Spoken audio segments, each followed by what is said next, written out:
Welcome to episode 48 of PuckPod by BD Sports. My name is Brian. I'm here with David and Christian. Dave, I'll start out with you. How was your week? Lots of work. Did get to enjoy my weekend. I went out. Was it today? I went out Friday night.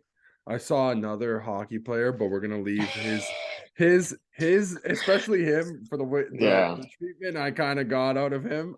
You know what, I was like, I'll yeah, leave you by yourself. I know not everybody would like to be approached, and I completely yeah. understand, and I understood his reasoning why. So I left this unknown NHL player alone. These guys know who it is, though. Can you just give us the count update, Dave, in terms of how many NHLers you've ran NHL into in like the past, active, I don't know, three active and months? retired. Yeah, like Since what are we, like five? dude, since June, we are up to 4, Okay, man. which That's a is which ridiculous That's is number. ridiculous because it's that's like like you're averaging once per month, man. That's how that's many that's the real NHL play advanced stats here, man. exactly, dude. It's like how many like would a normal person see regularly, maybe like in their Yeah, lifetime. Like I'd say 4 is a that generous sounds all number right. for a lifetime, and I've seen four in like 3 months, God and I had a damn, pretty good man. time with one of them. I had like Yes, I will to this day, yes. That's a I'm story for in another debt to time. that person. Yeah, like that person's a really good time. But other than that, dude, a lot of work, a little bit of fun, but now Christian, I'm set over here. Christian, how was Yeah, your you know week? what? This is like the first week in a while where I can say something other than, yeah, I worked and I watched some hockey. Like I actually did some stuff too. I was out on Friday night as well. Actually didn't cross paths with Dave, even though I physically Somehow we're walked like by where right he there. Yeah. was. Yeah. So hit up this I've never been to this sausage place called Verst downtown, and it was literally the best sausage I've had in my life. And the beers I had were really good too. So did that, really enjoyed that. Then I went to go watch an artist that I listened to. I think it's the first time he's been in Toronto. I don't know if anybody who ever listens to this in the entirety of the show will know him. His name is Sam Gelatry. He's like from Scotland. He's like Whoa. EDM kind of. It was at a 350 capacity venue.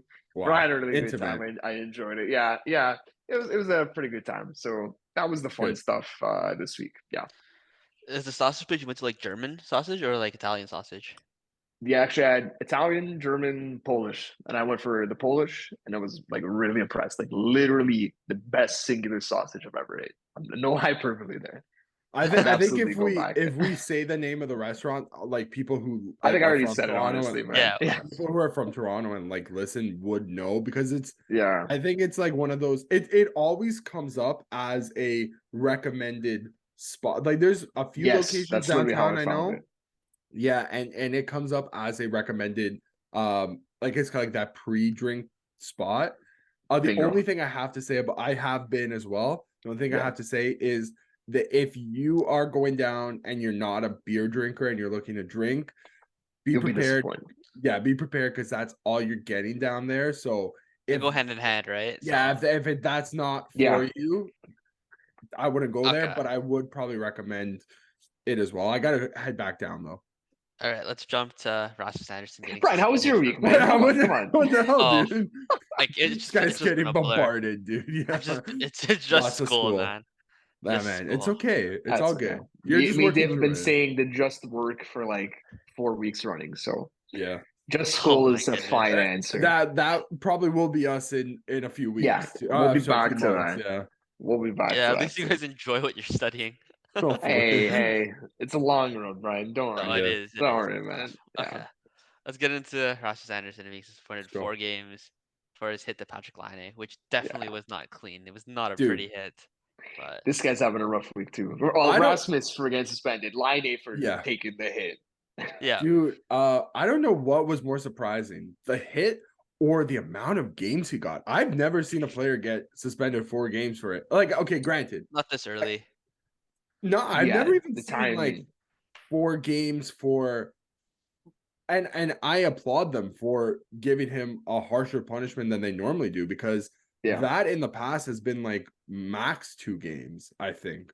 I don't I Wow. Like, I don't know what was more surprising. I think definitely the hit was a lot more surprising, just because if you haven't seen it, that's I off the top of my head, that's got to be like top 5 dirtiest play I've seen in like the past 5 seasons, I would say.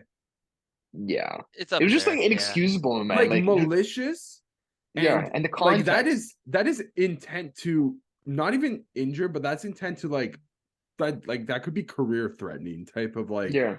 for no reason. I'm trying to not even rationalize it because you cannot rationalize it, but I'm trying to think like, okay, where did things go wrong here? And just from watching the replay, the only thing I can think of is that he meant to try and line it up so he gets him more shoulder to shoulder, and he does not line it up correctly, and he's early on the hit. He But jumped. even that, like that's not an excuse. And he left his feet. He jumps. You could call for charging. It was like targeted, and just the context of the time in the game it happens with like a couple seconds left in the third period. And wasn't like a 4-1 at your own game? blue line, at a 3-1 game, 3-1 game at your own blue line. Like the game's over. Like it's not like you're hitting. Who are you hitting here? An enforcer? No, it's goddamn Patrik Laine. Like I don't know. Just weird. And I like Rasmus Andersson, but I think regardless of no excuses. Dude, regardless of the player, like that could have been Connor McDavid, or that could have been name your fourth line plug. Like yes, that you shouldn't be, especially with it was like what literally the dying seconds of the third that he hit. It was like with under 10 seconds left. Yeah. Hey, dude, there's no reason in game 5. I wouldn't even say game 7 of the Stanley Cup final should you be laying something like that, because that could easily go from That'd be like a momentum killer. Like that's something that the other team rallies around and like just destroys you from that point on. That's that. You know what that is? That's the Bryce Harper thing that just happened against the Braves. What was it, Orlando Arcia, like the attaboy Harper, and dude, that's right. If Orlando Arcia went around and started breaking every Philadelphia player's kneecaps with a baseball bat, like there's no need. Like I don't know. I don't get it. This one's cut and dry. Like I don't think you're gonna get people who see this replay during the week and react to it and say, "Oh, what the hell? That was a ridiculous call. Like he should have got 2 games. Like that doesn't exist." Calgary fans, like I don't even think Calgary fans were defending that type of, because you can't defend something like that. Like that's awful. Like genuinely bad.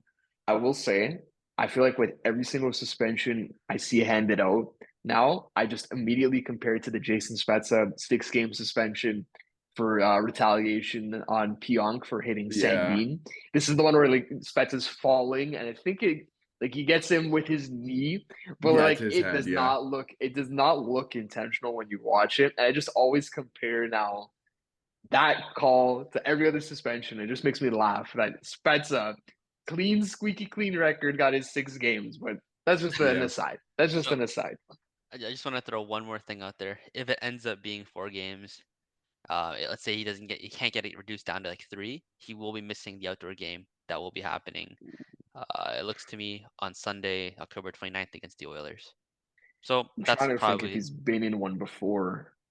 He might have been like a Heritage Classic. Like was he only in Calgary? He's only played for Calgary. Yeah, right? Yeah. I think the last outdoor game was like 2017 or 2018. Like I saw the Flames like exclusively play in the Heritage Classic. But yes, I think so. So did they not play like the Jets? I think the Jets or the Oilers. Something the like Jets or the Oilers. It's literally only those, or maybe Vancouver. But it's only those for Heritage. You know Classic. what? I like the punishment even more if that is like, because I think they would have only have played like, they could have said like 3 games and he would have been back for that. I think they only play like one other time before that. So I think I believe the games count just barely meets that threshold. So I think, if they're like, this was so bad that we even have to punish him to not even enjoy in that experience, I think that's a pretty good sign from the league. I would like to see stuff like that. Like when people do stupid things like that, and trust me, it's not even like we're going to see more stupid things throughout the year. The thing is, are you going to keep that precedent of protecting your guys from doing, from other people doing stupid things like this? Right. Okay. Let's move into the next segment. We'll do Kirby Dach tearing his ACL and MCL and is out for the rest of the season. Talk about a guy that's being punished, Dave. Not for his own accord, obviously, but I feel Talk bad about a team being punished, dude. This is the second Right. year they've Yeah. had long-term injury to a. I would argue that Kirby Dach is a core player there. Maybe if he's like on the lower end of the core. Last year they lost Cole Caulfield for most of the season. It was like over 60 games or over 50 games, I believe. Now you're losing Kirby Dach for after. I think he only play 2 games before he got hurt or 3 games. 2 Like, games, that's 2 points for Mr. 2 games. Kirby So he Dach. is missing 80 games this year, right? Terrible. Yeah. Yeah, that's He even missed time awful. last year too. He only played Like 50 58. games. Yeah, so I went to go look at like what his injury history is. He's basically got 3 major injuries. With Chicago, the big one. I think actually there might have been 2 big ones because I remember he got injured at the World Juniors. That was a big deal. I'm trying to remember what that was. I feel like that was a shoulder thing. But on Cap Friendly, they've got him listed for a wrist injury in 2020 that kept him out for 4 months. Then a shoulder injury that basically had him out. Well, not out because it happened in the off season. He was lucky that way, but they shut his season down early, and then he was only cleared to play in September 20th. So like he just got back in time for his first season with Montreal, and then by February, lower body injury, indefinite duration, and he was out for a month for that. Yeah, so like wrist, shoulder, knee. That's kind of a blessing in disguise in terms of the fact that it's none of these are reoccurring injuries, and he's only 22 years old, which is crazy. Like he feels like he's been in the league for like 5-6 years now. I would have guessed like 24. But yeah, I guess the only encouraging thing is none of them are reoccurring. So fingers crossed, it's not like a lingering thing in his career, right? The only Just gonna thing impact with development, and yeah, Montreal's a team Yes. that's been looking to develop, key guys like this for so long, they're young and guys too. and like, do you guys remember a couple years ago when they made the Dach trade? It was like, man, they were getting an absolute stud for their future for the next couple of years. But obviously, Yeah. they still have him, but are we going to see him fully reach that potential that he once had? Doc's like a top 5 pick, I think, if not He third. is. I Yeah. don't even think like it doesn't even like spurn development, but it also spurns career. Like this could be Right. something that especially ACL and MCL, like those are probably I would argue 2 of the most important parts. The only person that we've seen come back better from I believe it was an MCL tear or was it an ACL tear was the best player in the league, Connor McDavid. He broke his did he not Right. snap his leg in half and Yes. then Yeah. rehabbed it? I So think it's actually it might have been ACL and MCL for him too. And he somehow rehabbed it without surgery, which is and insane. But to go anyways. to my point, the literal best player in the world whose body like develops at a inhuman rate. Superhuman.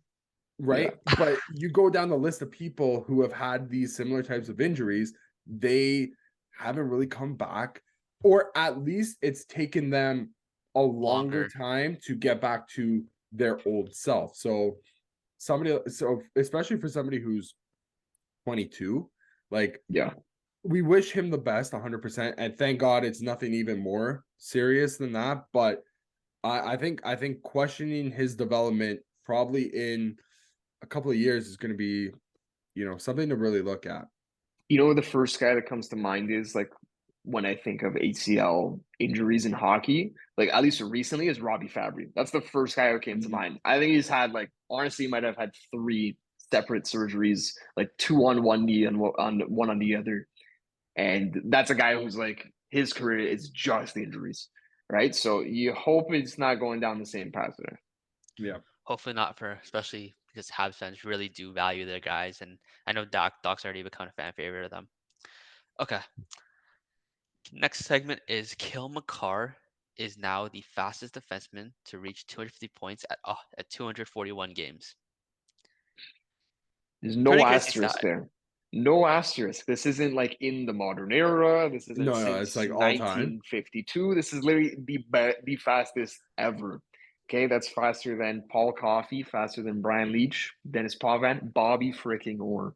So He did Hall it of 6 Famer, games faster than Bobby Hall Orr. of Famer, Hall of Famer, like Yeah. arguably best defenseman of all time. like Yes.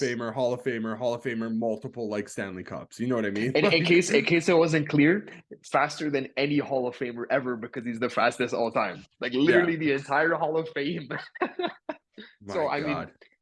yeah, it's a pretty crazy stat. So 250 points in 241 games, over point per game. Um, I find it funny that they brought this stat up on the Leafs Panthers TSN broadcast during the week. And Dave Poulin, he basically said you can't put Makar even in the same breath as Bobby Orr because Bobby Orr changed the game, right? Which is truthful statement. That Bobby Orr was like the first of his kind, the rover, and he did it up until Cale Makar better than anyone had ever done it before to 200 or to reach 250 points. But could you make the argument that like maybe Makar is perfecting that game? Maybe he's not changing it, but he's taking that template that Orr put into place in the 70s and doing it better than anyone's done it before. Dude, he's right? already rewriting history, right? Yeah. Like this is step one to rewriting history. Another unfortunate thing with Bobby Orr was his injury history. So we don't even fully know like we got to see a full career out of Gretzky, out of guys like even Lemieux had a few years like taken out because of injury. But a guy like Bobby Orr in particular, when you talk about like all-time great players who couldn't maybe even reach their full potential, like, which is crazy to think about, like probably one of the best defensemen of all time didn't even fully reach his potential, and it's Bobby Orr.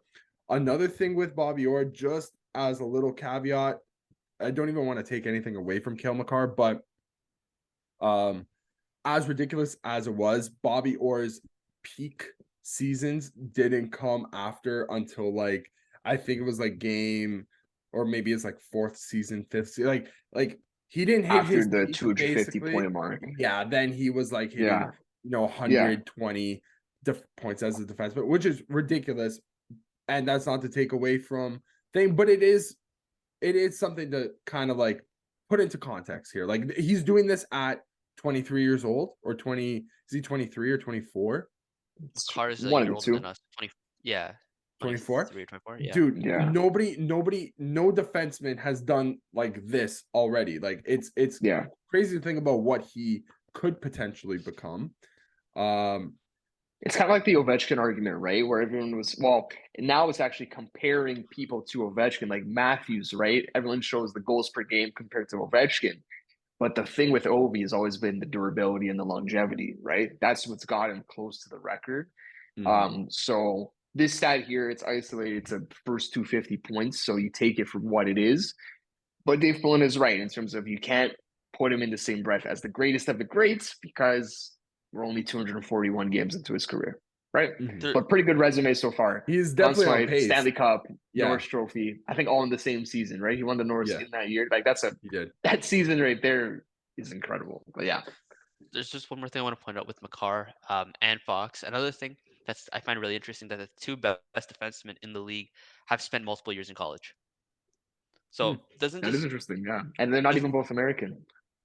Right. But doesn't it just make you think like it's a good idea if you're a defenseman to just take the extra year to develop? Because I don't know if you guys remember when Cale joined in his rookie season, he came out blazing. He was like point per game, 50 and 50. He was arguably he was a playoff debut guy, I'm pretty sure, right? I think he was arguably like second round. Yeah, he was arguably like their best defenseman by the end of that round. Like literally, like it took like 2 games, and everyone's like, "Jesus Christ, this guy's insane." He might be the best defenseman on this team. Like, the hype for the next season of Colorado hockey was like at a fever pitch because they're like everybody's just waiting to see what this guy's going to do across 82 instead of like around, basically. And especially because like we're seeing guys struggle to develop because of that COVID season backing everything up. You know, maybe it is better to take that extra year in college or at a lower league, and then you come out into the NHL and you come blazing like Makar. I don't even think it's like limited to defensemen. I think like even for like we're gonna get into it later, but Matthew Nyes, Logan Cooley, both of those guys. That's the big one. Matthew Boldy, Coronado, like for Calgary, like there's a lot. And if I'm not mistaken, all 4 of those guys that we just mentioned scored this past week.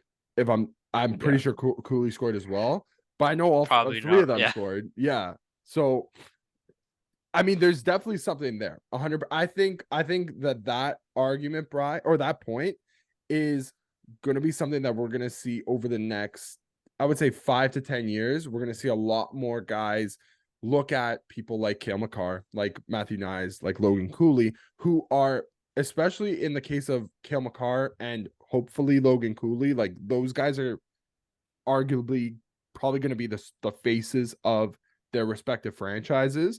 So people are going to look at that and say, listen, I have all these expectations on me, but do I need to jump into a potentially like not great situation immediately? Can I not maybe look after myself first, look after my game first over just jumping in? Yeah, listen, I get it. You want to make the money quick. You get like as a 19-year-old making $800,000, $900,000 a year minus sponsorships. It's a lot of money, but maybe do you want to risk, or I don't know. Like I do see your point though, Brian. I think that is something to look out for over the next few Nice is years. another good example. Like he took the extra year in college. Now he's coming out blazing. I mean, did you guys see that performance? Well, we'll get into it later. Like we'll get into it later. But Yeah. Quick thing too, the top two picks in this year's draft, like the consensus top two guys, are playing for the same team. I think they're both.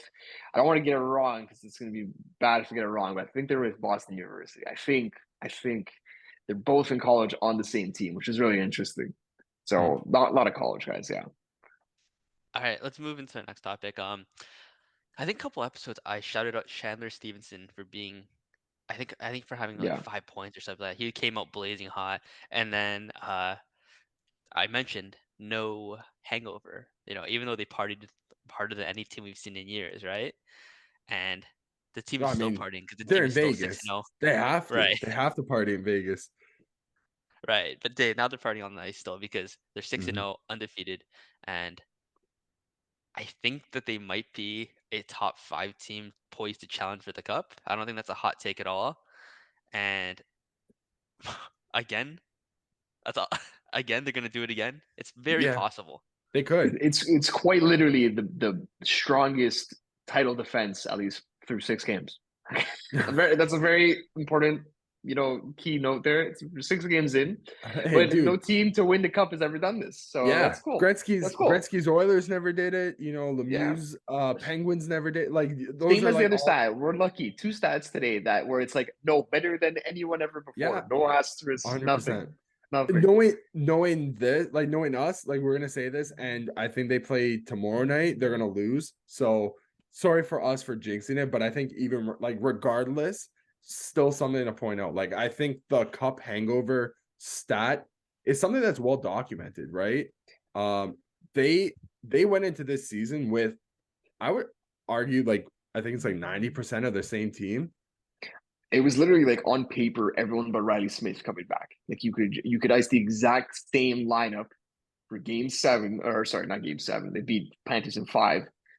You could line up that exact team except Riley Smith. Crazy. You know what Yeah, though? it's I scary. am looking like they have had some younger guys step into. Like there's a guy they got on defense now, Brandon Pahal. He's played all 6 games.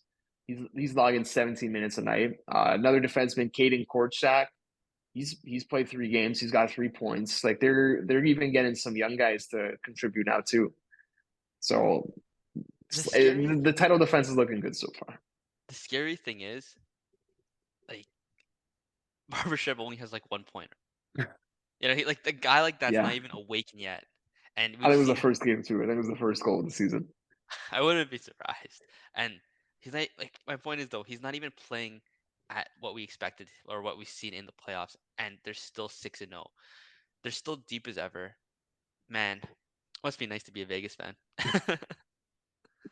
Yeah. Okay. I feel you. I definitely feel you, Brian. I think me and Christian are in the same boat here. At least you guys, like your team, Brian, and Vegas have something common. Like, you guys have both made Right. it Right. to the cup finals and also won a cup within the last 60 years. So When you I put yeah. it don't like like that that. very much. Yeah.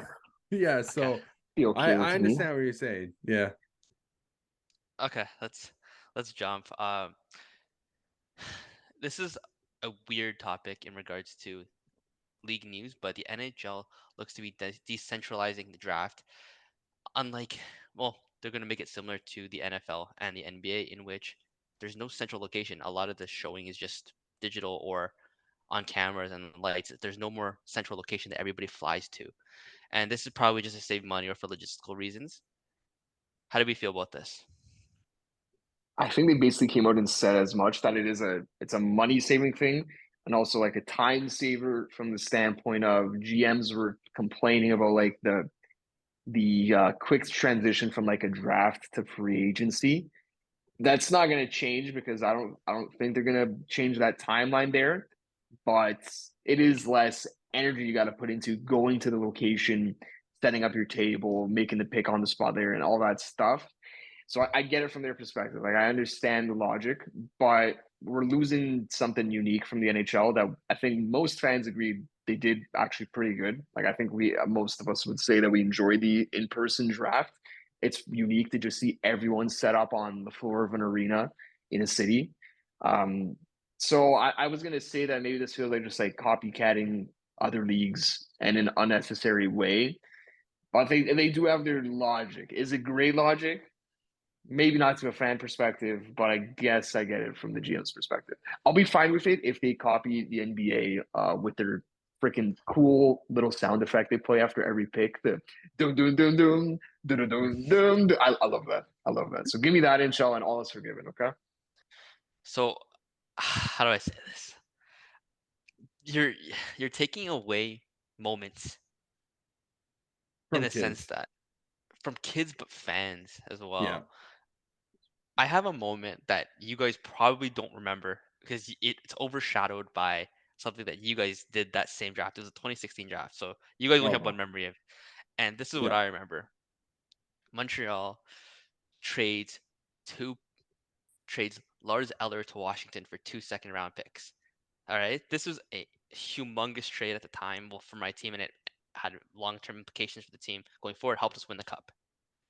But they also traded those two picks to flip for Andrew Shaw at that same draft. And I remember that vividly because I remember um, Batman got up and the first thing he said was, mask the crowd of boos.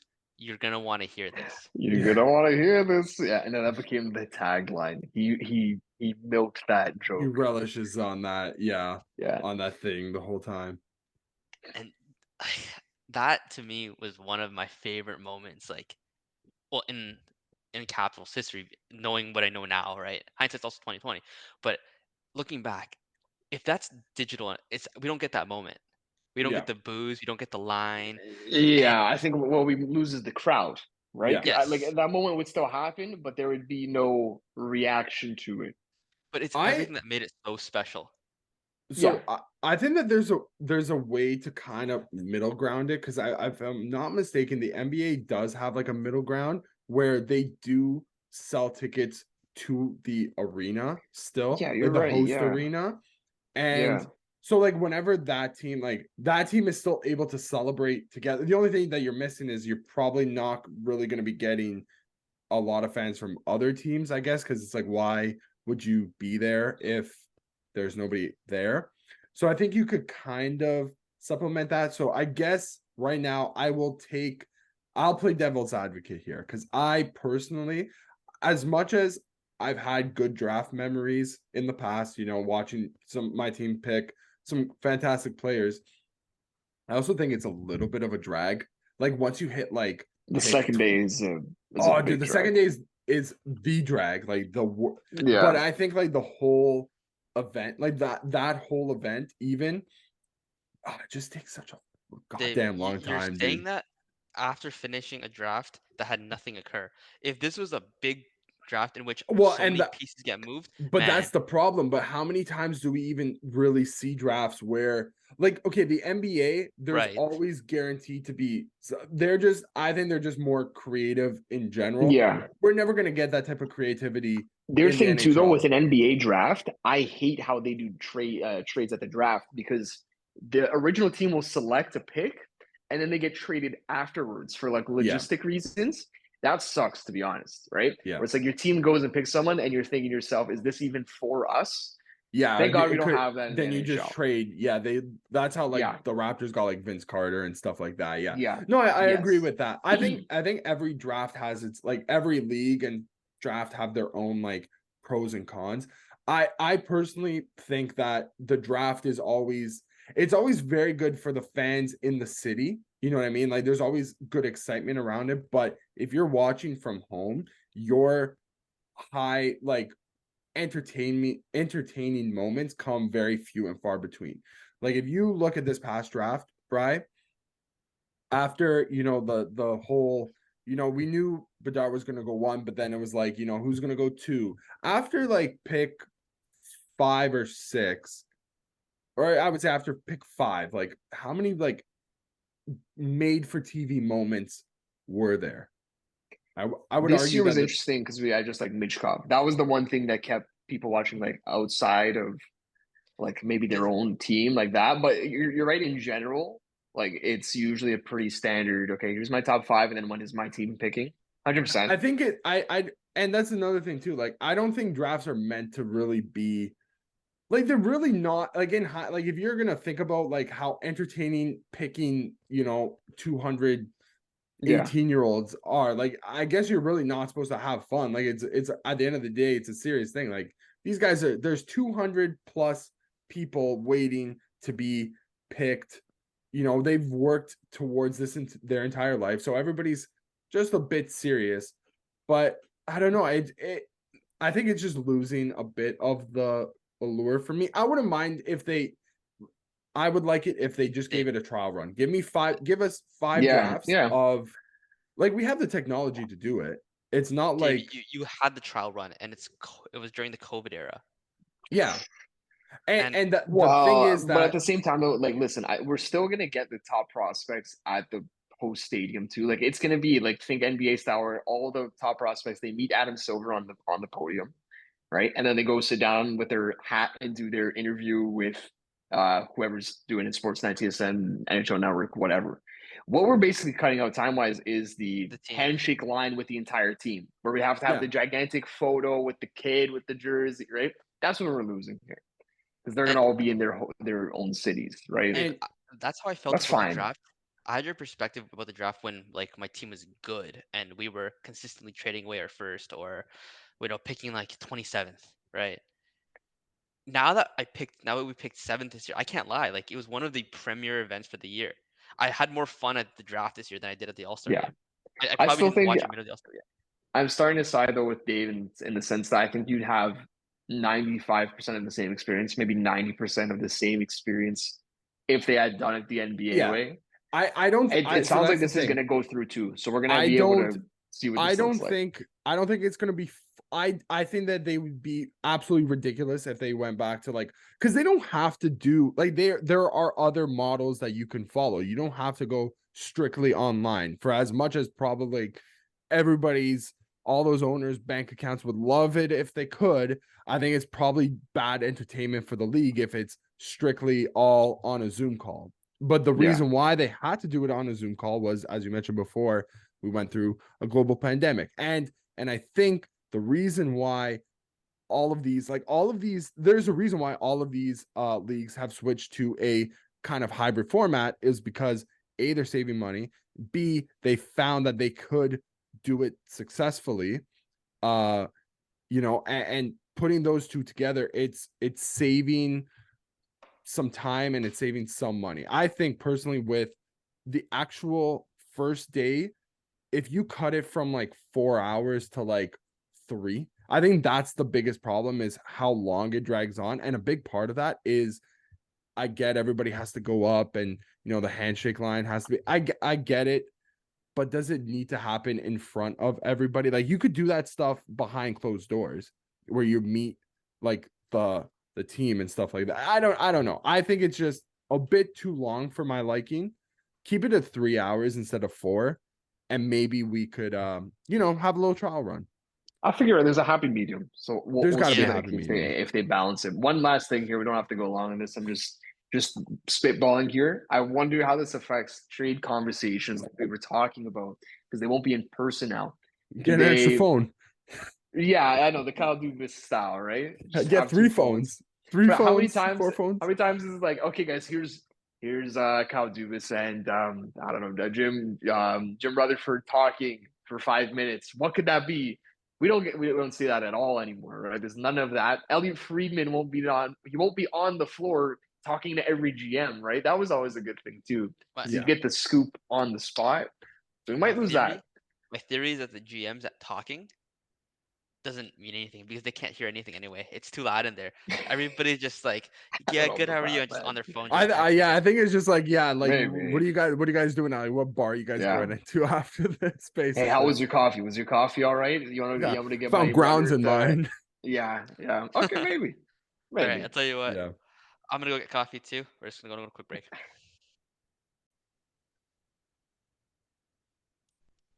Okay, we are back from our coffee break, I guess. The next topic we have is that the Jets are struggling a little bit in attendance. Maybe it's just an economy thing. I don't know. That's literally my first point that I wrote down, Ryan. Is I'm trying to figure out, like, is it a on ice product thing, or is it just context of the economy thing, right? So I think Winnipeg has the smallest building in the league, like capacity wise. I want to say it's like 15 or 16,000. I think so. And so well, second the sense lowest. is that you have. Yes, you're right. Right now, yeah, by a long shot. Yeah. Yeah. So the thing is, though, when you have less seats, you got to sell tickets more expensive to make the same amount of revenue as those bigger arenas like the Scotiabank Arena or the Bell Center, right? So maybe that's a little bit of what's going on here, but it's got to be more than that, right? Like, I don't think their attendance was bad last year. So, like, what's changed in one summer? There's been trades, but I think we'd agree that it's actually been like productive moves. Yeah. And they just locked up 2 of their stars, right? So it's weird. It's actually really weird to me that they're the team that's getting the attendance shortage. Do you against guys know? LA and Vegas too? Like, LA, Dubois returns and Vegas is the Cup champs. Like, those are 2 big tickets. And the team that eliminated you as well. Yeah. Right. So that's weird. Do you guys know how much it costs to get into the building into a Jets game? Is it more or less than Toronto? Way less. Okay. I know the answer because I looked recently. I'll say like $60. Lower. I'd say 40. Lower. Wow. So throw my argument out the window that you guys charge more for tickets in a smaller building. But another thing too, though, if I'm not mistaken, I think the Manitoba economy, like out of all struggling. okay, I'm not gonna include the Yukon or none of it, just because I think that's you're not including the territories. Yes. Yeah, like that's a bit unfair, but I think of all of like the line, are like the line up into like the Maritimes, like BC to the Maritimes.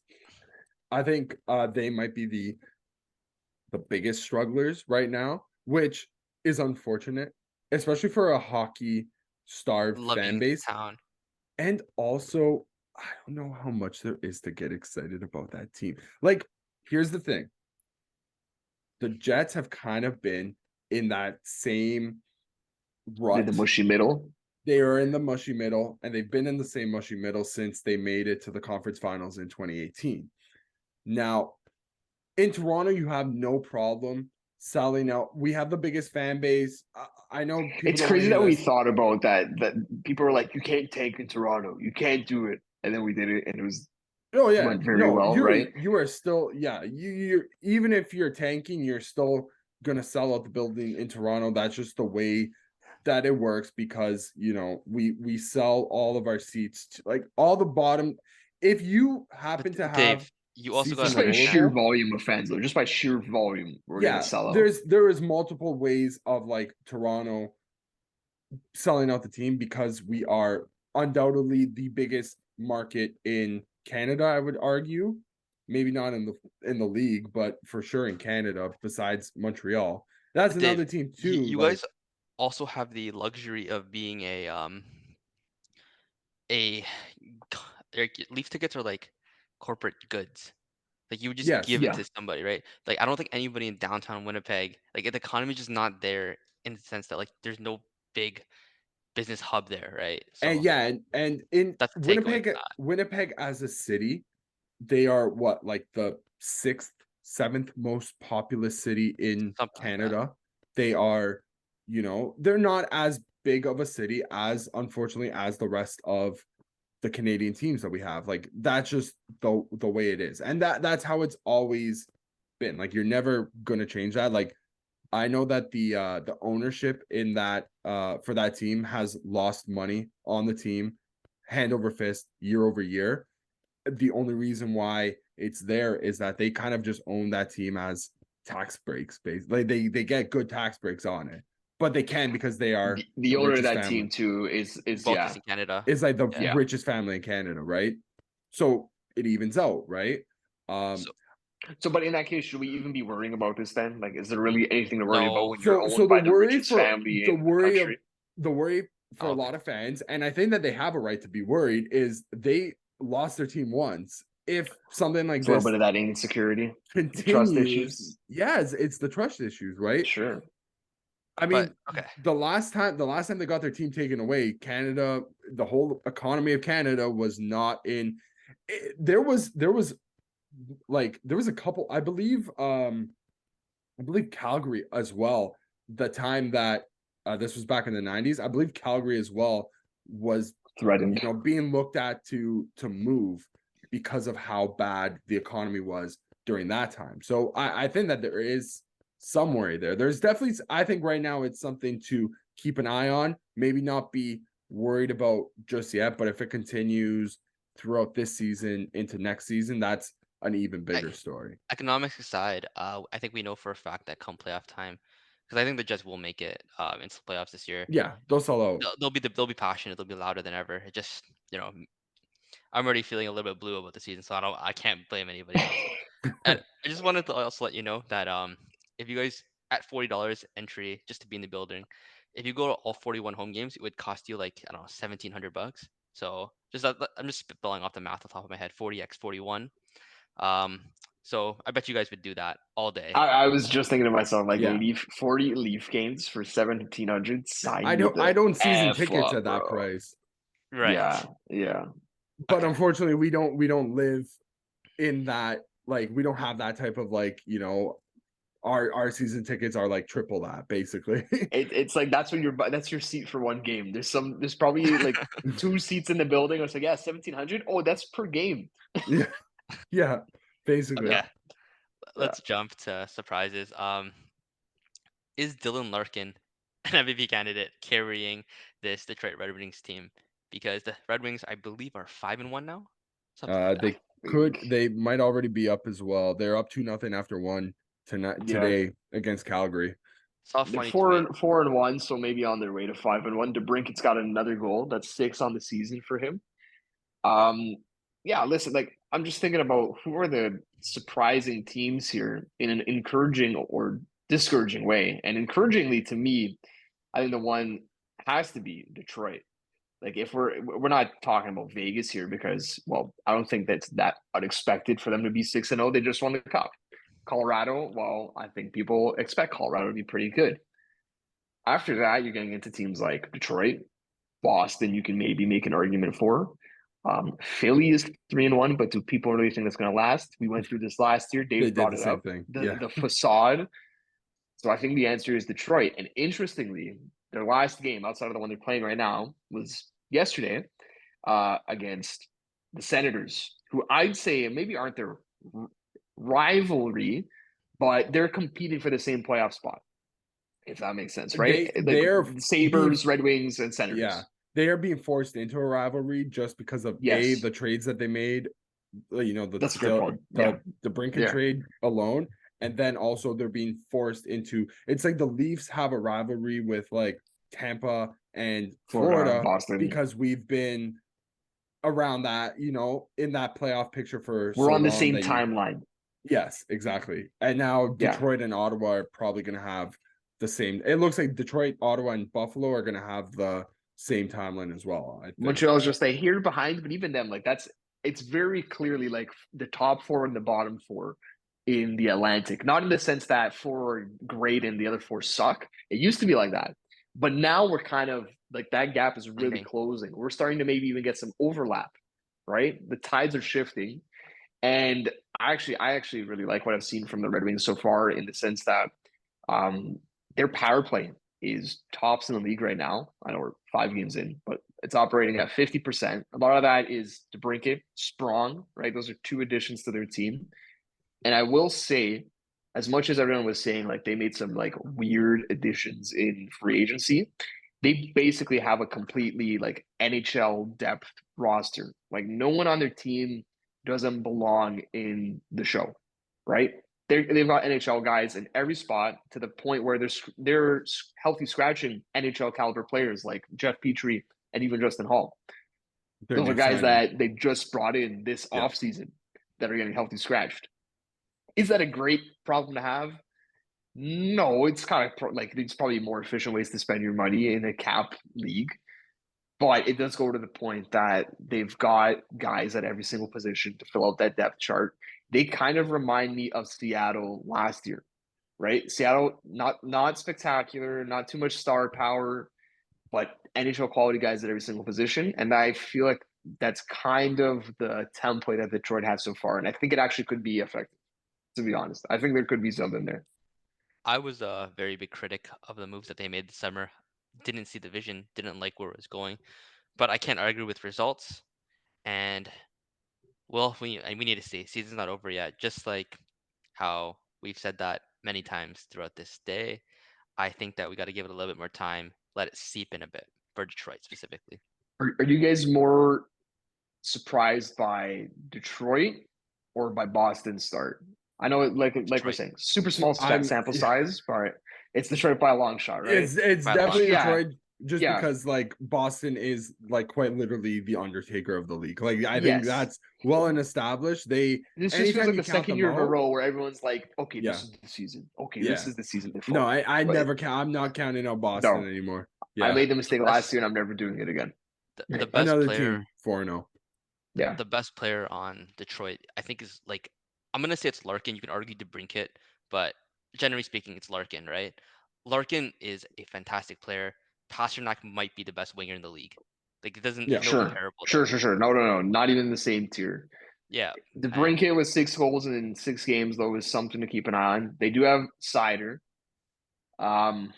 That's basically their core right now. Like I said, I don't think this is a team that's going to win the division or anything. To me, they could be in that Seattle conversation of last year. I like that take. Okay, so I just want to also bring up Edmonton, who has been struggling a little bit. I watched the game last night against the Jets, ironically enough. I feel like we've all caught the Edmonton games this year, right? Like any of the Saturday games after a Leaf game, I think we've caught them, right? Yeah. I'm going out of my way to watch Edmonton. They're the most entertaining team in the league, even when they're losing. Just because even when they're brand bad, of hockey they play. Yeah. I don't know what's wrong with this team. They have everything. Everything's working. It's just okay. In the beginning of the season, I was thinking, okay, Skinner, Campbell, not the best tandem. That's probably gonna bite them. But now I don't have an answer. There's just something missing. There's something wrong with this. They lost last night, and I think Skinner played pretty well. Like I don't think it's down to goal. Like, do you want a timely save? Yes.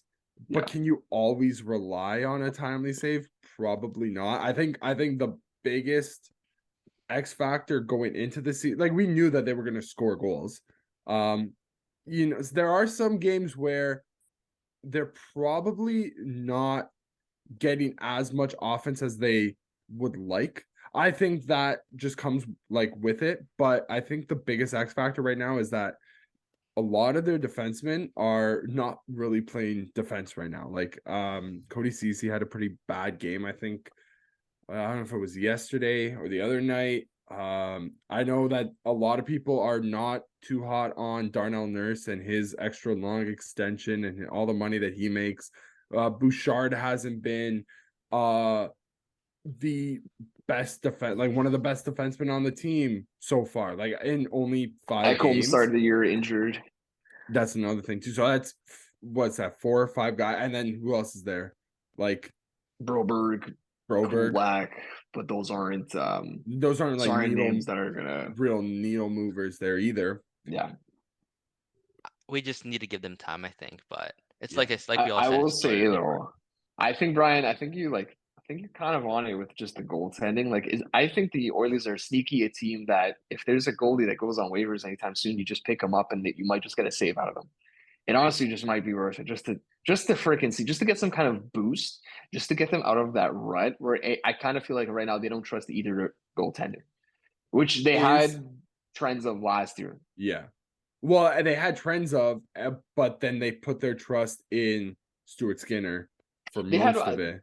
Yeah, and there was Campbell ended the year pretty strong, Pretty good. Yeah. and in the playoffs, Skinner fumbled, and Campbell slightly picked it up. Right, There's always one to trust. Yes. Right now, there's none. There's none. Yeah. Yeah, that's a problem. Okay. Moving into caps, I guess. And teams on the rise. Kind of the middle spot that I want to be in is I want to talk about the Senators for a bit because we played them earlier this week, and they're also a team on the rise. Senators are currently third in the Atlantic Division, and they are scary good. They picked apart my Capitals to the point where I just didn't want to watch it anymore. It was a really, really tough game. Brady Tkachuk is he's the real deal. We always talk about Matthew, especially after the run he had. I think Brady can be just as good. Like we can think of Brady the way we think about Matthew right now, but bigger. Jake Sanderson, I don't know if you guys He's watched been really, really dude, good. he signed that deal and then torched you guys like the week after, basically. I think he scored again yesterday too. I think he did. He's playing at a Norris level right now. I know it's only been like 5 games or whatever it is, but man, they have that they're just their 3 guys there, right? Like half of their defense is a all-star top caliber pair defense. Yeah. Shabbat, Chikrin, Sanderson. Okay, rank Buffalo, Detroit, and Ottawa for me right now, based on what we've seen. What you think? Ottawa 1. Ottawa 1? Yeah. Detroit 3, Buffalo 2. The only thing with Ottawa is if they get Korpisalo, like I think yesterday, I think he led up like 6 on 18 shots. Yikes. Yeah. So Korpisalo at his, at about, let's just say 80% of his powers.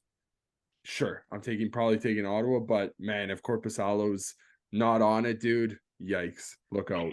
Dave, I feel like the Sens, it's right. You need the saves. Everything else is there. You just need the saves.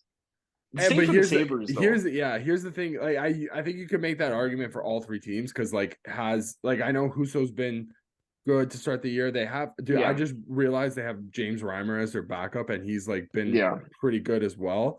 But I think you could say that for all 3 teams. I think the biggest question marks though for me are, besides Buffalo, who has don't they have both of their rookie or young goalies? Isn't Devin Levi and UPL? Yikes. Comrie or Comrie's there still too. So yeah. All 3 of them. Levi's actually injured right now. Shouldn't be long term, but okay. Yeah. He started the year 1-3. The reason I'm putting Ottawa and Buffalo above Detroit is simply just because you guys are using goaltending as your reason to bring them down. We've seen back-to-back years you can just throw a 7 out of 10 goalie in the net. If you have defensive structure, you can get away with it. Does Buffalo have defensive structure? I don't think they have it yet. And listen, their defense is nice. Owen Power, Rasmus Andersson, Matthias Samson sounds really nice. Yeah, I think their forwards is lacking defensively. They don't have defensive forwards. They don't have those. Their forwards are go, and I think that's kind of what leaves them to dry, right? Yeah. So they're also still. I'm not saying that I'm not on it. Yeah, I still think on the whole, if you're asking me which of these 3 teams is in the playoffs at the end of the year, I would still probably put a bet on Ottawa. You're right, ahead of Detroit and Buffalo. But I just feel like there's the group think before the season in any sport. There's always the group think where one person says something and then we all just be like, yes, that guy's smart. So what that guy's saying, that's right. And I feel like Buffalo is that team this year where everyone just kind of said, oh, this is the Buffalo year. So maybe we're missing something. Maybe sometimes when it's that obvious, it's really not that obvious. Like Boston last year, that was the group think. The group think was the Bruins are going down last year. and Ottawa and Detroit are coming up, and it didn't happen. So for me, I'm just thinking Buffalo might be the groupthink team this year. They absolutely, like, going back to Ottawa, they absolutely picked us apart earlier this week, and it was tough to watch the Capitals this week. I caught a bit of I caught the whole entire Calgary game. Watched half the Ottawa game, and I watched 2 periods of the Montreal game and 30 seconds of OT, and we are definitely on the decline. I'm not too hopeful for this season. I probably shouldn't be looking at draft prospects just yet, but Yeah, it's it's gonna very be possible soon. I start It might soon. be soon. Yeah. I have another question. So Yep. there's 6 teams in the Atlantic that I think we could all argue have a very good shot of making the playoffs, getting a playoff spot. Yep. That means even at the Atlantic's best, there's going to be at least one team out of it, right? Like you could only get 5 playoff spots in the In your in the Atlantic from your division, Atlantic. basically, right? Yes. Right, because you get Yeah. the 3 in You each, can and steal then the 2 2 wild wild cards. cards, right? Yeah. So at the end of the day, there's always going to be an odd man out until one of the, I guess it's probably going to be like Toronto, Tampa, and Boston kind of like fall off for a prolonged period of time. Because right now, I would argue Boston and Tampa are just as strong as the Leafs are, and just like probably even stronger than the other 3 teams that we've mentioned. So there will be an odd man out this year. Each one of those teams don't want it to be them, but unfortunately, one of them will be that team left on the outside. And you know what? Maybe you're, to your point, Christian, if again 6 games in, whatever, 5-6 games in, we could have a different story at game 16 and then game 26 and then so on and so forth. But right now it is looking like, unless things don't pick up, and it could be Buffalo on their way out. Also, another thing too with Buffalo, I don't think Tage Thompson or I don't think they've really gotten much offense from their big guys either. Like if you remember last year, dude, Dylan Cousins, Tage Thompson did he not have was it almost 50 goals, or was he at 50 goals? It was like 47 or something. 47. Yeah. So it was 47.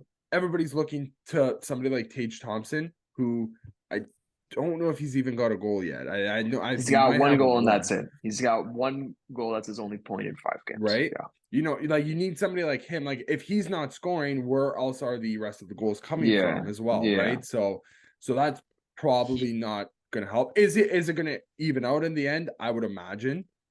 But if it doesn't, then you know, right. I'm looking forward to the head-to-head matchups between those 3. Brian, if 2 of these teams take the wildcard spots, that means there is no wildcard spot for you guys, buddy. And I don't know if you guys are going to be a top 3 team in your division there. I wanted to ask you. I want to do some Caps talk. I want to talk about Phillips, man. Your leading scorer. 3 points. Your leading scorer. He's playing the second best on the team. If you were to rank the players, number 1 is Strome. Phillips is a very close second.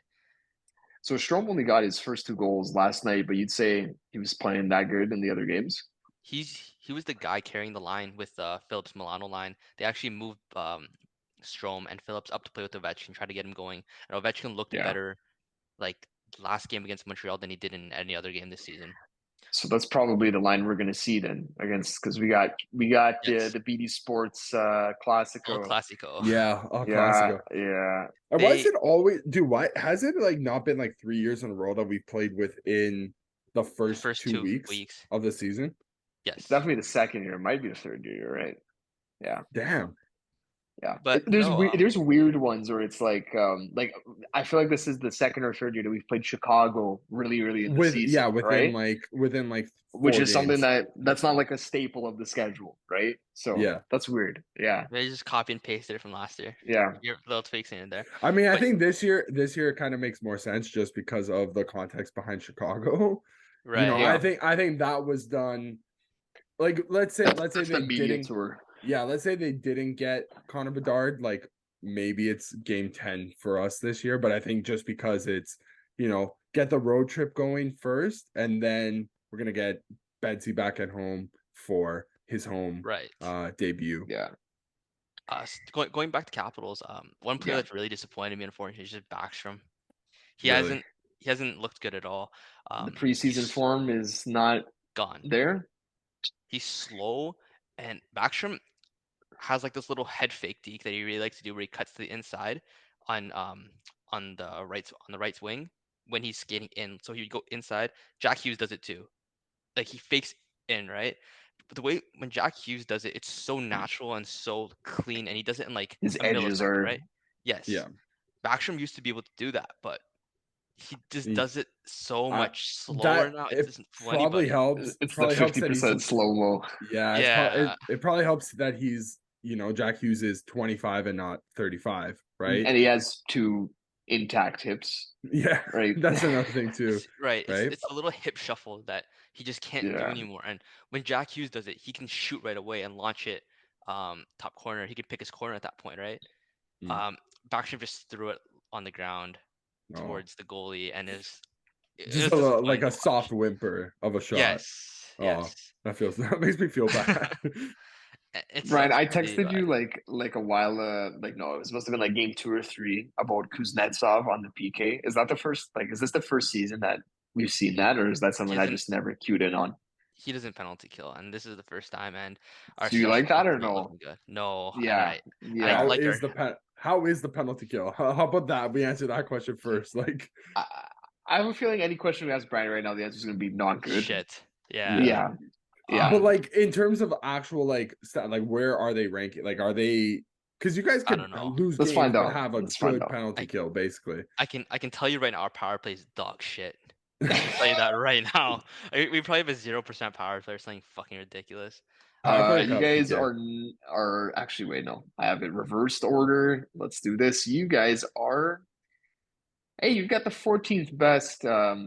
Actually, no, Great. sorry, I'm reading it wrong. I'm reading it Okay. wrong. You guys are So they have the 22nd best. 14th 22nd worst. best. Okay. 22nd best. Yeah. Yeah, Okay. that's This not team ideal. Not stinks. ideal. Power play I is definitely the worst because it's at 0%. Yeah, I told Ooh, you. Yeah, fuck. it's not good. We need to our PP1 needs to change. Like the Oshie, Backstrom, Kuznetsov, Carlson, Ovechkin needs to switch completely. I don't have any ideas of what to do. Get Um, Matthew Phillips in there, dude. I think Yeah, that might be an option. I think that you need to put Strome in there somewhere, and I think that you need to maybe give go Phillips a 2 different units, right? chemistry. 2 balanced Yeah. units. Yeah, It's tough minute because each.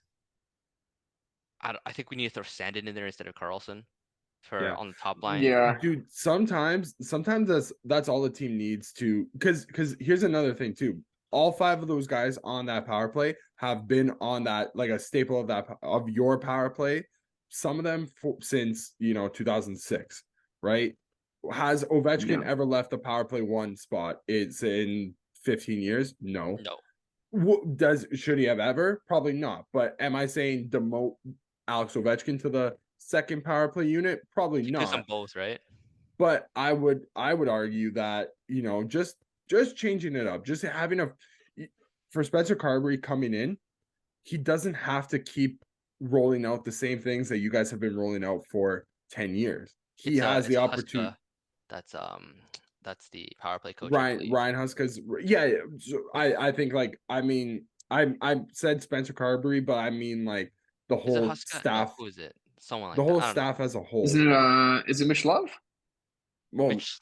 Yeah, it My might be Mitch Calgary Love. guy? Whoever the Calgary guy is that came Yeah, here, yeah, so yeah. Mitch Love, yeah. that's who it is. That's Yeah, Mitchy Love. That's who you got to thank for Matthew Phillips, man. Okay. But but my it point just man, is, it's tough. dude, you guys have the opportunity. You guys are all like new, fresh Yeah, faces to the organization. You have the opportunity right now To to change it. change up a couple of things. Maybe find something else that's working, because it's looking that like it's not working right now, especially for a team that is banking on power play success. Like, I think every yeah. year, It's a staple.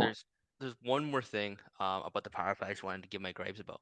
We Backstrom and Kuznetsov used to have the entries, the ability to just enter the zone from the neutral zone and transition into the offensive zone. Now they can't. I don't know what it is. Kuzi's not good at it right now. No, they're just dumping the puck into the corner, and they're Oh just getting someone man, to chase it, or they're spinning it around to Oshie on the other side. It's Our entries I, aren't good. They're not clean. yeah. We need something to change. That's I actually like I used to hate when like the Leafs. This is really early. Like this might have been like first year with Babcock. The back Um, pass.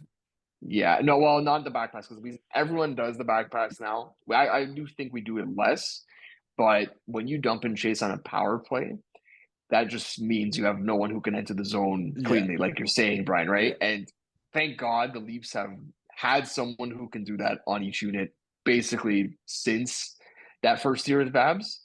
But yeah, the back pass actually, I think every team does it now. We do it less frequently because we don't need to.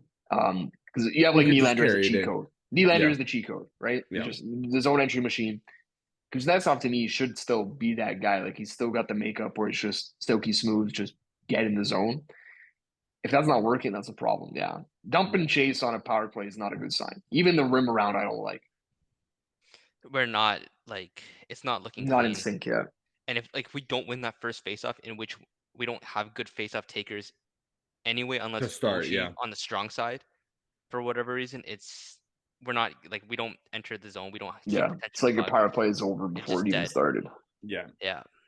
Sometimes like power plays like that are actually just like minute eaters for teams. Well, Basically. Brian, I look forward to seeing your power play get off the schneid against the Leafs. Okay, yeah, man? I can't wait to see a 5-for-5 performance from you guys. I'm ready for a nice OV clap bomb Here's another from thing. If you his haven't office. heard about the Leafs, goddamn, do they take a lot of penalties?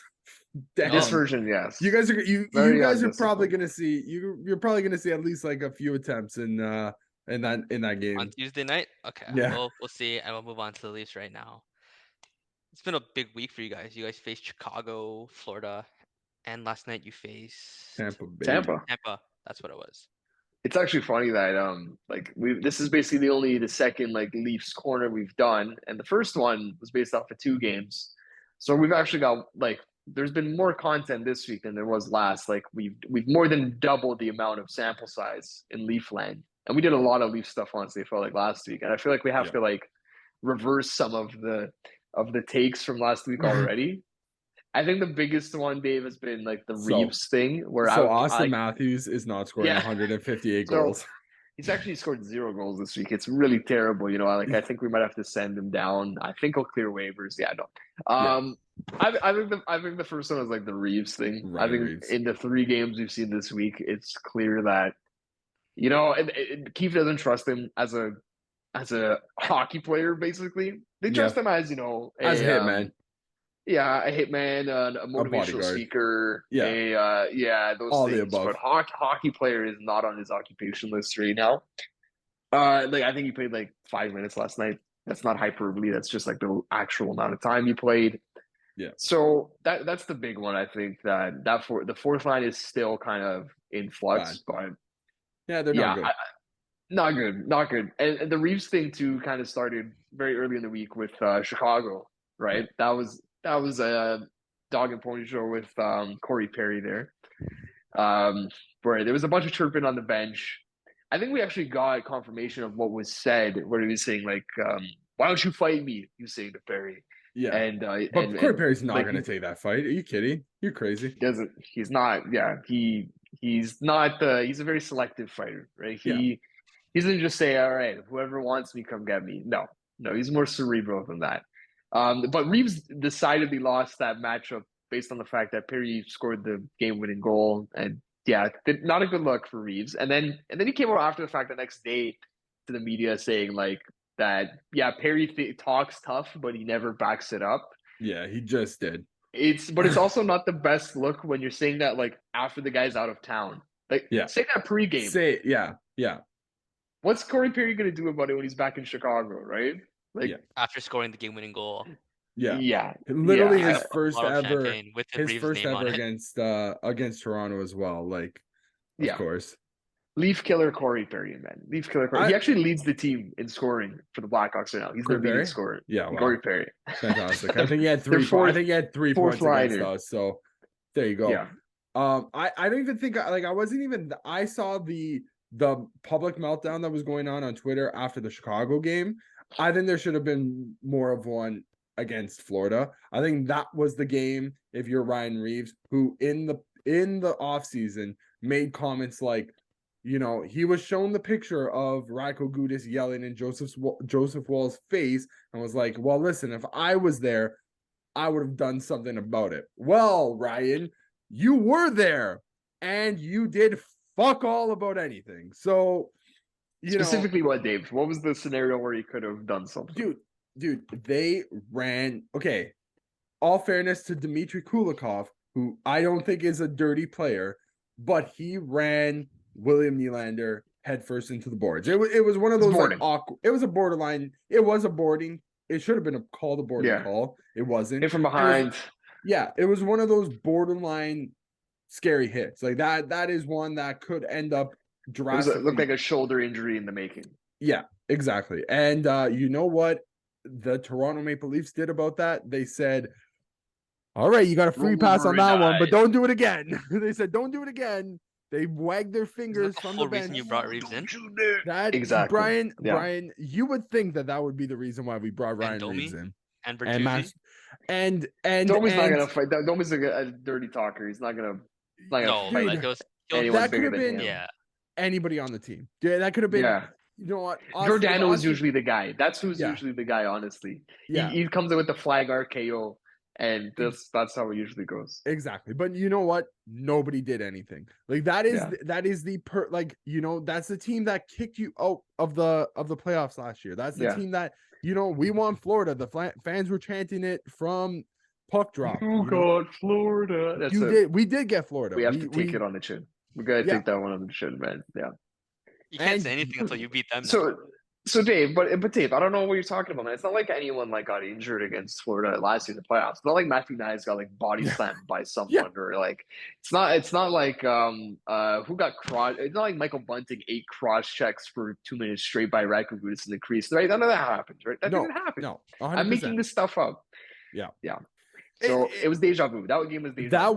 That was the Leafs that we've unfortunately that was the Leafs that we've come to know and expect, and that is not saying that is not a good thing. Not in a good way. No, that is actually the opposite of the Leafs that we thought we were being promised this year. Because the only thing I heard over the summer was snot and hard-nosed determination. That was the word in. Snot. Yeah, it's some snot. Yeah. Before we get into the rest of this, Leafs Corner, I think maybe we'll take a 5-minute break and then we're gonna come back. That's a good idea. The heartbeat's getting high. We're gonna get it back down. Yeah. Okay. We are back. Got my coffee. Nice. I don't remember where we left off, but I know Dave's very passionate about something. Leafs. So yeah, we're talking about the Leafs. Leafs. Where did we leave off with the Leafs? Tampa. We talked about Florida. I think we covered it. Deja vu to the last year's playoffs. Felt like the same team, even though different players. Dude, another point I wanted to just make quickly on the Florida game is the fact that nobody could get up for the team that, embarrassed you in the playoffs. Nobody could. Nobody decided to take the game into their own hands. It's tough because I don't think they played team with your team. Yeah, but it's been every team has been. But the theme with them is the one that you expect them to get up for, they won't. But then after that, they'll smoke a team, yeah. So Florida, that's a game we should absolutely be up for. We were not. And that's why for the Tampa game, I was like, this is the game where they show up. Because now that you think that they're down and out, they're going to be like, okay, we actually weren't. It was just a one-off. Hey, we're back. Very rarely do they have the back-to-back. 5 games. Yeah. That's the Leaf team. That is the theme to me. Is the one you need them to have, they won't, and then the one after, like, hey, we're back. They suck you back in. Yeah, and they almost sucked us back in for that Florida game. Like they would go 6-on-5, and it's like, okay, guys, 6-on-5. That's our favorite play style. Let's try and win, get back into this game. Try to score 2 goals. Hard. Yeah.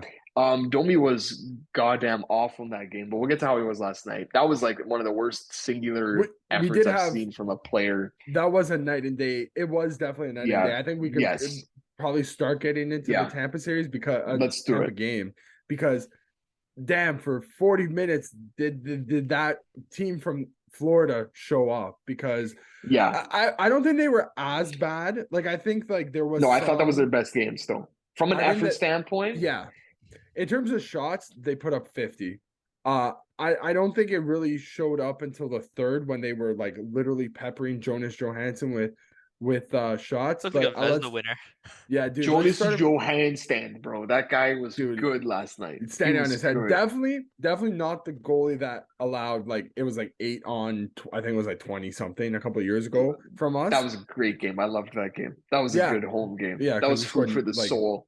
Like 8 goals. Yeah. Yeah.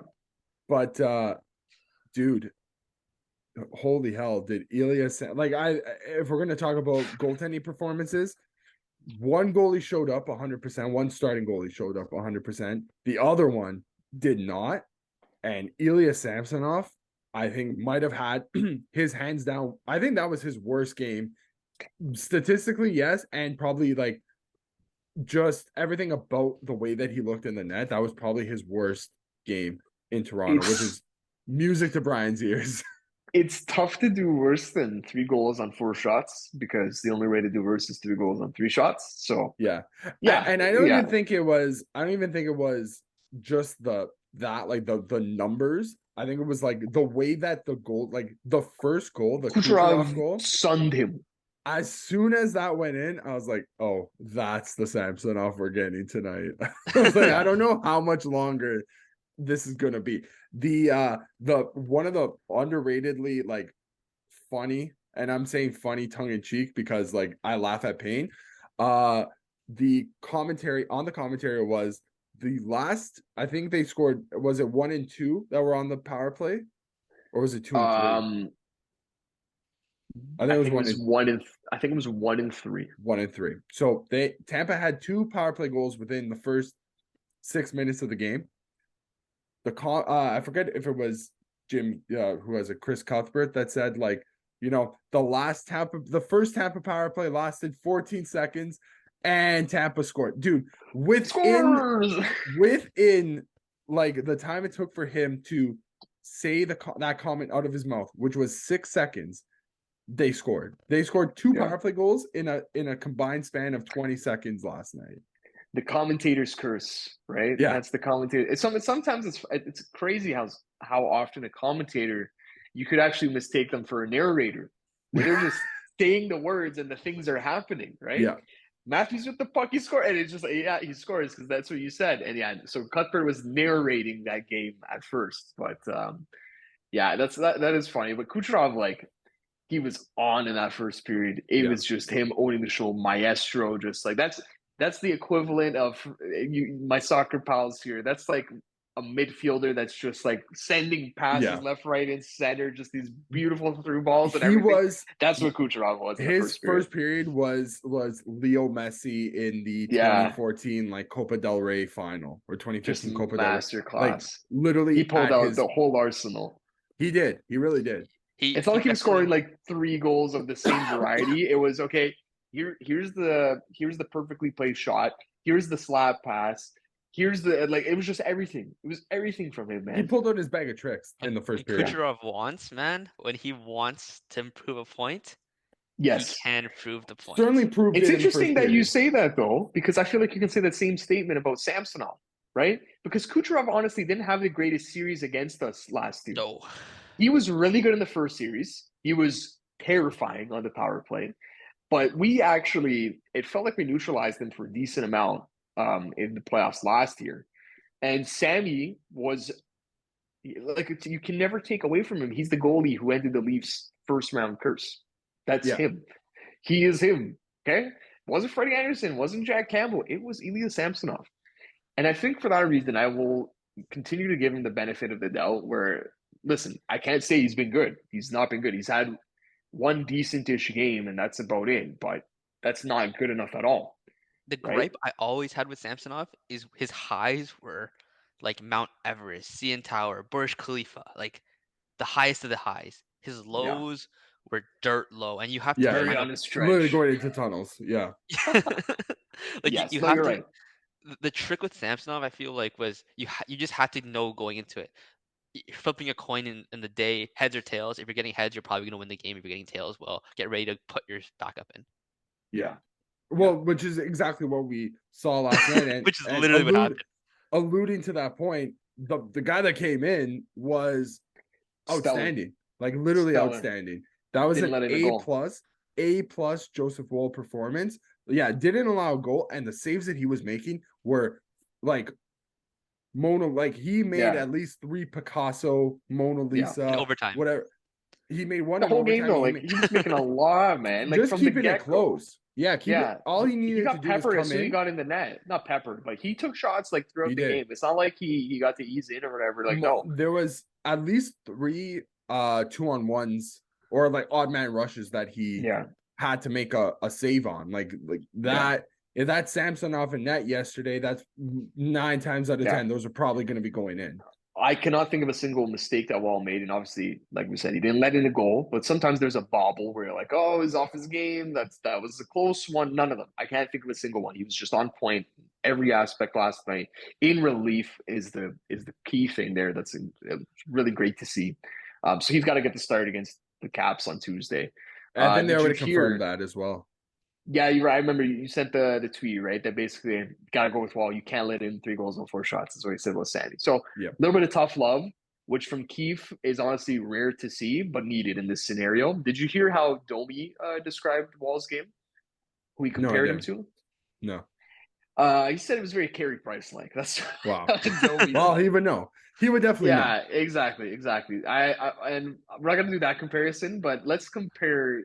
Like we were talking about earlier, Domi from the Florida game and Domi from the Tampa game. Night and day, like you said. Night and day.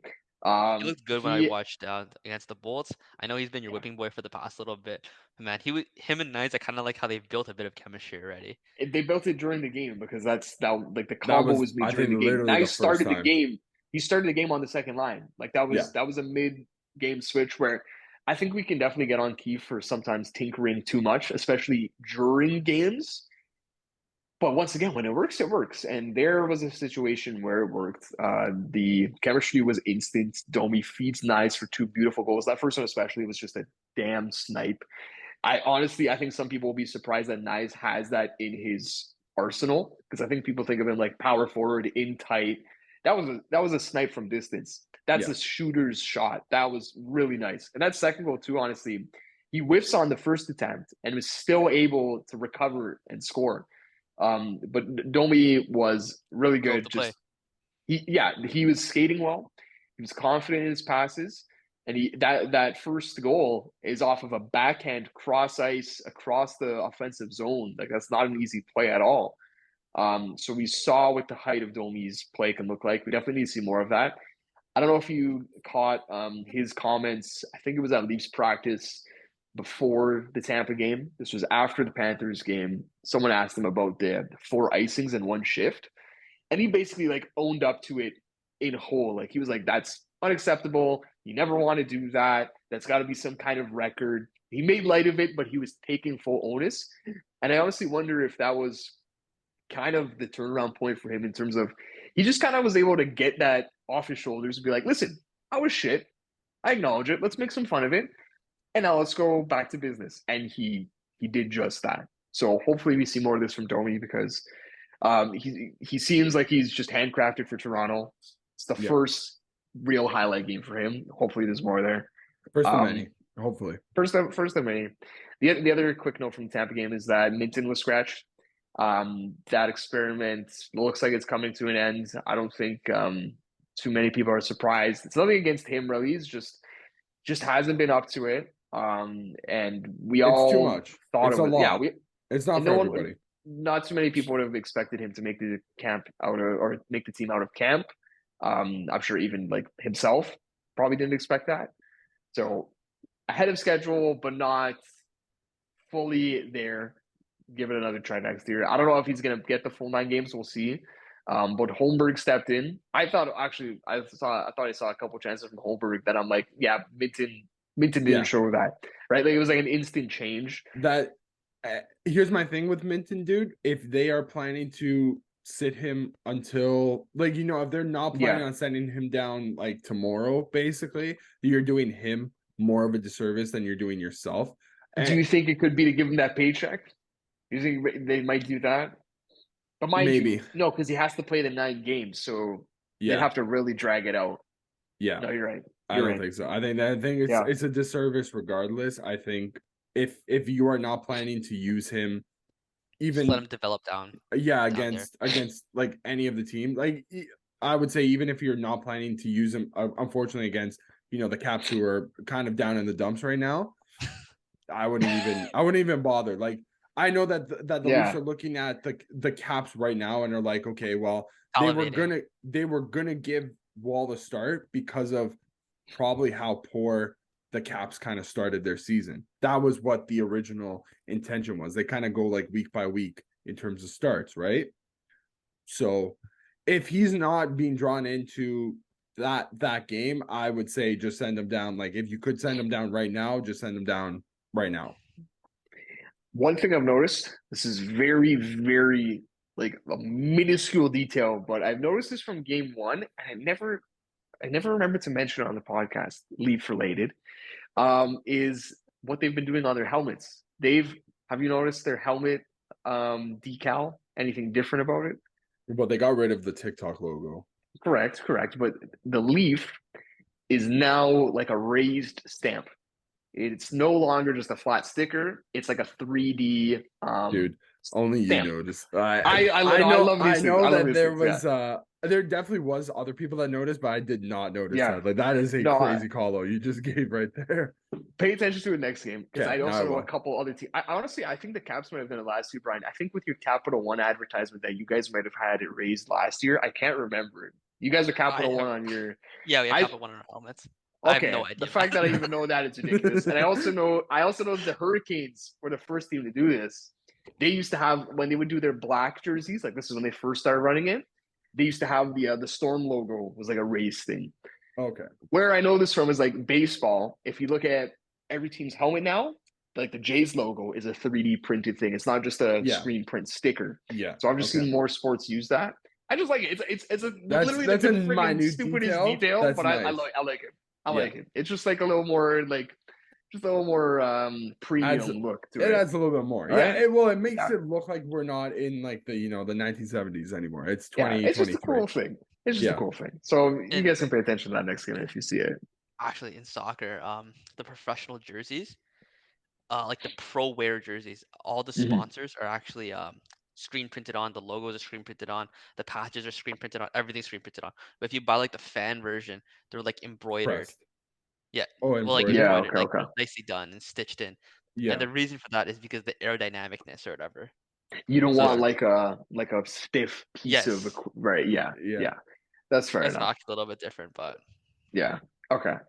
Just a quick thing, miscellaneous stat-wise, Leaf-wise is Nylander and Tavares both have 9 points. Sorry? Somebody's gonna get paid. Dude. I honestly like we talked about the 10 mil number. Like I know we talked about that, but like this if he even flirts with 100 points, why is he not asking for it? Number. He could be asking for what number Marner's making right now if he gets. Yeah, and Marner's never even put up 100 points. The comparison I think of is Panarin. That's the one that comes to mind. He's not gonna get Panarin money. I think honestly Panarin got 12. I really hope he's not getting that, but he's been phenomenal. Tavares is kind of season. Yeah, I think on the whole you could probably say that. Yeah, I think on the whole he's been. I would say he's been probably the most noticeable, but another person who, unfortunately, Austin Matthews has looked like I think world beater. Like 1 and 2, him and Austin, like him and Nylander have been like so noticeably better than everybody, like literally everybody around them. Like it's not even like fair. It looks like Connor McDavid does this thing where he looks like he's genuinely the best player in the world. Dude, there was times last night, and even I think against I know 100% last night, dude, they couldn't touch the puck when Austin Matthews had it. And in overtime? My Lord, unbelievable, dude. Twice he undressed the entire defense and almost put the game away. Twice. And the same thing goes for Nylander. When that guy has the puck on his stick, you are not it's so rare to get it off of him. Hopefully if you had to rank like highlight, like if you had to rank NHL players by like most exciting highlight packs, or like you need to watch this player on the rush. Like it's Okay. McDavid 1, I think McDavid, Jack yeah. Hughes 2, Yeah. and like Nylander's right there. Like he's probably Nylander. Bedard might be up there, right? Yeah. But like he's that's right a small there. sample size right there. Yeah, but Yeah. no, I know 100%, dude. McKinnon, but he's in Yeah. that combo. Like it's just electric on the rush. It's Nylander electric. has the man. skill set to be like a human highlight reel. He does the way Yeah, he skates, yeah. the way he extends his stick. When He doesn't make kicks puck away. mistakes, man. Like No. his body physically it's like he's a robot. It's like every single movement is so precise. Yeah. He doesn't like miss an edge or anything. It's only insane. problem that we've always said, like people have been saying this about Outside of last Nylander year. for years, right? His only problem was that every 15 games he needs like a kick in the ass basically to get back to that gotta level. reboot him. Like that's the problem. He is like the MacBook from 2018. He's getting the job done. Right now. Yeah, I like how he exactly, literally looked in the corner of his mouth. Yeah. He's getting the job done, and he's getting it done pretty efficiently. But you know, every 15 games, dude, he needs whoever it is, if it's if it's another coach on the staff, to just pat him on the back, be like, Will, what the fuck you doing, dude? Like, come on, let's get back, let's get serious here. Or hasn't needed that. Or maybe he knows that there's a direct correlation from what he does this season to what cheerleading does in the summer. Yeah, maybe 100%. Which I refuse to get negative about this because he's just been a joy to watch. I refuse, and man. I hate to bring up the contract talk again, but it stopped. I'm a neutral fan. I don't really keep up, but I haven't heard a word about any numbers. I think Leaf fans are goddamn tired of this. That even like on the whole, the fan base has said, let's just shut the fuck up about the numbers and let it play out. Let's just enjoy what this looks like. Because we've done it with Matthews, we've done it with Marner, Nylander before. That's the most famous case of it. We have to bring up Tavares' number every time he has a bad game. Like, let's just shut up about it. These guys, like once again, like Tavares also with 9 points in 5 games. No, he hasn't looked as noticeable as Marner Nylander or Matthews, but you take production from Tavares because you don't know when it's going to drop off. So I think we just have to enjoy the core four for what it is. I know we talked like trade talk for a whole summer, the benefits of breaking it up. Yes, but it's the moments like these where you're like, we've got something special here. It's not too often that you get 4 guys that can just like be automatic on offense like these guys. Right? You could be a 1-4. You could be a 1-4 team with an AHL player, like a last year AHL player is your top scorer right now, right? Yeah, that's true. And a 0% You're right. I was like, that's a very specific example. What are you talking about? I'm like, you guys. Yeah. Okay. I honestly think we can kick this other stuff until next week. But it was stuff about the bottom 6 being a mess. But after last night, Dave, I don't think we need to. That could have been a conversation. Here's my it's in flux. One game is one game, but here's my thing on. I want to see just like samples. I still think like until game 15, really, I don't think we really even have like a full. Like we're still waiting for. Like Bertuzzi's still technically, I think he still needs to job. I think he's gonna end up becoming. And we know he's dealing with something too, like something nagging. Nothing to keep him out of the game, but something apparently. Like we're seeing the glimmers of hope from Max Domi. We've seen the highs and the lows of like John Klingberg. You have other guys like the bottom of the lineup, like Noah Gregor, Ryan Reeves, still trying to like kind of feel their place in.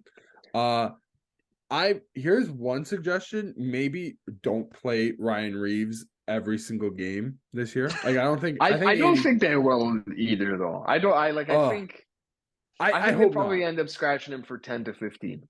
Yeah. Good. I think that's the number. Yeah. But I think first road trip, how much talk have we done about Ryan Reeves on road trips, boys? It's gonna be a great time. He's getting the boys to, like, good. He doesn't have to play the game though, so You're right. Yeah. I'm trying to think when would be like the perfect. I guess when we get back home, get a back-to-back, right? Back home, probably. maybe that's yeah. I don't know when the first back-to-back is on the schedule, but the time you want Reeves in the lineup, I think, is when you have a team like Montreal or like a team like Buffalo, like the teams that you historically have had troubles getting up for. Well, And it that's should have when you been. want It Reeves. should have Buffalo's a been good one, two. actually. Should have been two of them with Tampa and one. They did. They had two of them with Tampa Yeah. and But Florida. nothing. It was nothing involving Reeves though last night. Like I don't remember anything Reeves really did last night. I think when the Leafs win, that talk kind of like subsides a little bit. Like, because Yeah. what are you gonna say? Like, oh, Ryan. He also, like I said, he played 6 minutes. Yeah. He There's has also tough yeah. to do anything in that time. He played 6 minutes and also didn't. He had I think he had like one or two scoring and here's the thing with Ryan Reeves is he's not. I think he's gonna pot a couple this year. I don't think he's like He's not fully. cooked. Yeah, but I he's don't think not he's fully He's a cooked. hockey But player. yeah, you're at not the putting day, him out there in anything close to leverage or defensive responsibility. No shot. No kidding. No shot. Yeah. But yeah, like last night he didn't do anything awful enough to warrant him sitting against Washington, but he also only played like 6 minutes, which is good because especially him, I think it was like in the first period when the Leafs it was like a parade to the box for the Leafs. He got away with a high sticking call that I think he was even surprised to get away with, kind of, because he put his hands up like, why am I getting the call? And then he looked back and didn't see a call being made. He was like, okay, let me keep going. So I can tell you right now, he probably will play against us. Tom Wilson and Ryan Reeves do have a little bit of a there history. you go. Yeah. So we'll have that going for us. Ooh, that's a good. That's okay. Okay. So real quick, I just thought about this. Liljegren, I've been impressed with him. I've been really impressed with Liljegren. He looks very confident in himself. I feel like that's the biggest thing with him. And part of the reason I was worried about bringing Keefe back was I felt that Keefe wasn't confident in him. But so far so good. I've liked what I've seen there. McCabe, not so good. No. He kind of just runs around everywhere. Is out of coverage. He looks for big hits. How many times did he pinch last night, Dave? How many times did you see on McCabe, one, dude? I right? think I could count on one hand, dude. He thought he was Morgan Riley last night. Yeah, but he's definitely not Morgan Riley. He's not. So I like the engagement, McCabe, but tone it down a bit. Tone it back. He was pretty steady at the end of last year before playoffs, so like it's in there. Yeah. But he seems like he needs a babysitter when he was supposed to be a babysitter. So that's a problem. Yeah. That's a problem. When it comes to Liljegren and the defense, this is something that probably gets more talk in the coming weeks. This isn't like something that's pushing urgence, but when Timms comes back, we're either going to have to make another trade or we're going to have to run 11-7. That's just kind of a fact. I looked at the numbers today. Like it's not possible, as far as I can tell, to have a healthy scratch. So either Holmberg goes down and you have Timmins as the 11-7. Gregor, I don't think. I think Holmberg he's waiver exempt, so it'll definitely be Holmberg. Right. Or you make a trade. That's just something to keep an eye on, because I don't know if they want to run 11-7. Personally, I actually would. I think I'm interested to see it. Like we said, the defense is still concerning. It definitely kicks probably Ryan like Reeves closer to out of the lineup. I know in this situation would kick Holmberg down. Yeah, would kick Holmberg out. Yeah. So Reeves has to play then. So you would literally like it would just kind of be like how we played last night in terms of like Gregor and Reeves played 6 minutes. 6 minutes, yeah. Probably even less. Yeah, I don't and you would just cycle through the 3 centers. I don't know. Or you'd put like maybe Yarncroke on a shift at center or Domi between Gregor and Reeves. I don't know what they would do, but that's why. If I don't know what they're gonna do, maybe they are gonna make a trade. I don't know. But this is something to keep an eye on, because I don't know if we've talked about it yet. I don't think I've seen anyone talk about that yet. So just something to keep an eye on. So basically what I understand is Liljegren's been good, and now he's probably not going to be on the trade market for much longer. Unless they decide his value is high. And he was also good last year. He also started good last year. So this is not nothing new, but so far so good. Yeah. Can only judge based off of what I've seen. Yeah. Anything else you guys want to say? Anything else you want to get across before we end things? Yeah, you won't see me next week. Tuesday. Yeah. Oh, right. Dave, where are you going? We're sending him the company's sending him out. Where are we flying you to, Dave? You guys, I'm taking the BD Sports Boeing 747, to Las Vegas for the weekend.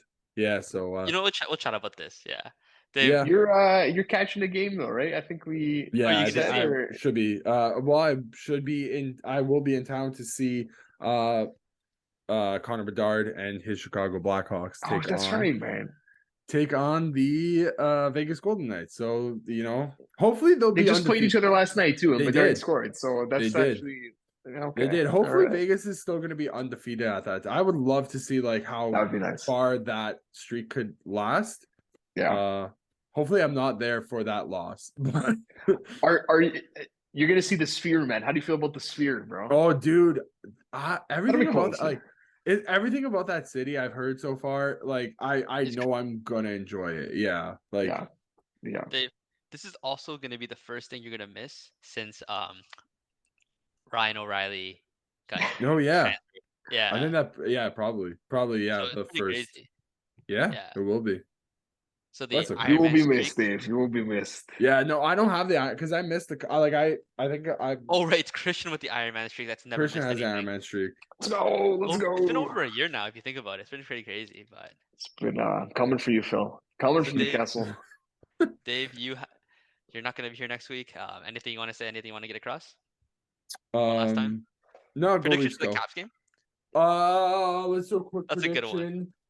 I'm gonna say I know I like to be pessimistic about the Leafs, but I know I've also watched a bit of the Caps. I'm gonna say four. Oh. I say 4-0. 4-2 Leafs. Okay. I know I said two. I also said that I think it's a trap game, but I can never give out like a Leafs L prediction either. I will go 5-1 Leafs. That it's just Wow. if they're going to win, Just it's going to be hammering. the beatdown that we Yeah. think might be coming for the Caps. Yeah. I can't. Sorry, Brian. My I condolences. can't bet buddy. against Washington, but I'm gonna say it's gonna be a 5-4 win. Actually, I take that just back. 2-1 high win. stakes. 2-1.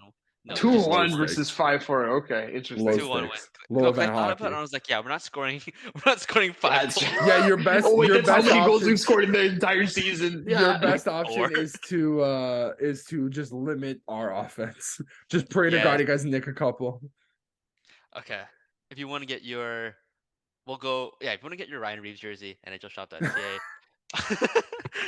It's probably a top seller at this point. Shout out to Razor, Football TV Hockey Night in Canada. You can Top watch seller it there. in Northern Ontario, maybe. Oh, Maybe. yeah. And that's a wrap. We'll end it there.